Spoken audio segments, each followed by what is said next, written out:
If you've been on YouTube or any game community for a long time, you've probably noticed some game stereotypes like, oh, Counter-Strike is so toxic, or oh, Valorant is full of eat-aters. And I think we need to get those stereotypical views for these game communities out of our heads. Because for the most part, these views are completely wrong. Let's take the well-criticized game Valorant for example. Sure, of course there are eat-aters in this game, but unless you go out of your way to find them on external platforms like YouTube or TikTok, it's extremely rare that you will ever come across one casually. In my 300 hours of Valorant, I have never encountered anything close to whatever the fuck this is.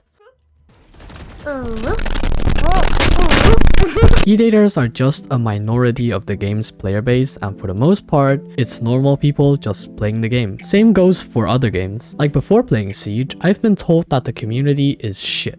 You'll get screamed at every game. But that just isn't the case. When I recommend a game like O's or Genshin to someone, half the time their reactions are either the player base is weird or that game is full of pedophiles. And of course, there are pedophiles and weirdos in those communities, but the same goes for whatever game you're playing right now. CS has pedos, Ultrakill has pedos, and Minecraft definitely has pedos. My point is that though these allegations are true to some degree, it still applies to every other game. Like, I don't have to be called a pedophile just because r/Nahida Stash has 300 members. I'm not a sex offender just because someone tried to rape their sister and happens to play the same game I do. Only exception that I can maybe think of are Dreamstans who are cancelling everyone on Twitter for even the smallest shit. Even then, that's also just a small part of Minecraft's player base. Of course, if you don't want to play a game, that's no skin off my nose. But you won't see your family again next time I hear you pull out